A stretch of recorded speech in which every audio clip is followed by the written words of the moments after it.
Welcome back to Black Betty Dirty Hands. Thank you all for watching my last video. My goal is to improve with each video, so if you have any tips or suggestions, please let me know. Today I'm putting the finishing touches on my inbuilt charcoal spit roaster, and I can't wait to fire this thing up.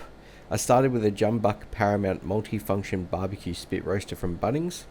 This was chosen as it came with a full-size spit roast as well as 10 individual skewers, which are all powered using a 240 volt motor. The plan was simple: ditch the legs, measure a snug fit, and secure the roaster in place using 50 by 50mm angle as a support ledge. As always, there's nothing to it but to do it. Whoa, Black Betty, dirty hands, building dreams, working the land. From the yard to the workshop floor, fix it, grow it, always more. Whoa, Black Betty, dirty hands, that's who I am. Here I am marking out the final piece of angle using existing edges as my guide. These edges should ideally be at 45-degree angle to each other, but as long as it's close enough, it's good enough. To cut the angle, I'm using a Kango metal cutting blade on my Ryobi 18-volt battery grinder. The blade cut through metal like butter, making the process quick and smooth. Now that the 50mm angle is cut to size, it's time to get it positioned. I want to make sure it's flush with the other sides, sitting it perfectly in place. So to do this, I use a few G-clamps to hold everything steadied and aligned. These clamps help to ensure that the angles sit flush along the edge of the other pieces, so there's no gaps and everything lines up just right. Once I've got everything clamped up and lined up, I grab the self-drilling screws and drive 2 screws into the angle to hold it firmly in place. Well, attempt to anyway. With the angle now held in position and screwed into place, it's time to lay down some welds. I'll start by putting a few tacks in each corner before trying to fill weld the rest of it. Out at Black Betty, working real hard, trying to weld straight, but it's leaving a wobbly line. Boston and Merv just watch me fail, shaking their heads at my crooked tail. You don't need to be a good welder if you know how to grind. Lay down rough, clean it up just fine. Might not hold, might not shine, but you don't need to be a good welder if you know how to grind.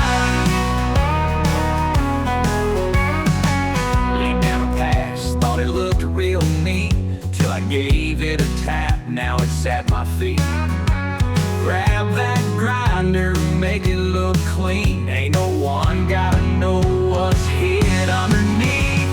You don't need to be a good welder if you know how to grind. Lay down rough, clean it up just fine. Might not hold, might not shine, but you don't need to be a good welder if you know how to grind.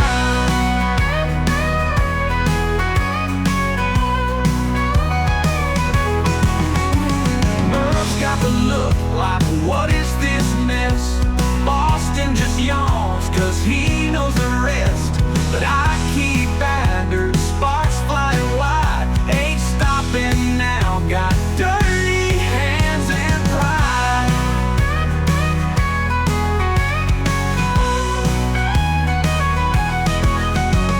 You don't need to be a good welder if you know how to grind. Lay down rough, clean it up just fine. Might not hold, might not shine, but you don't need to be a good welder if you know how to grind. Black Betty, dirty hands, yes that's true. You don't need to be a good welder if you know how to grind.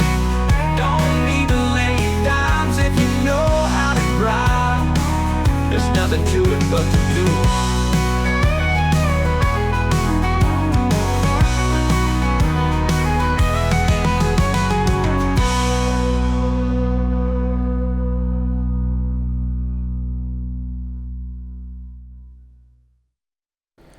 Once I've got my beautiful welds all nicely ground up, I decided I would like the corners to be rounded.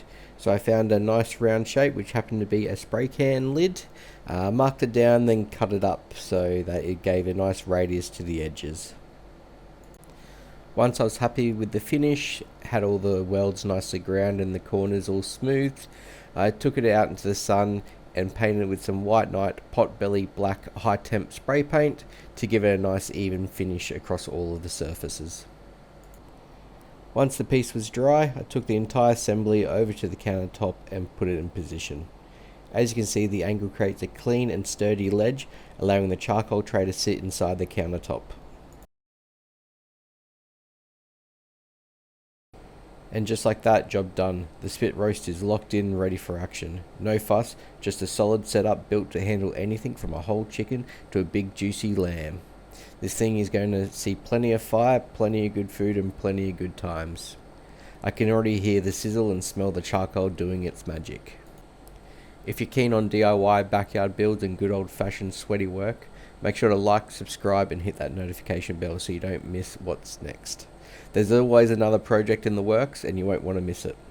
Drop a comment below. What's the first thing I should cook on this spit? Pork, lamb, chicken, maybe something wild? Let me know. Thanks for watching, and remember, there's nothing to it but to do it right here at Black Betty Dirty Hands. See you on the next one.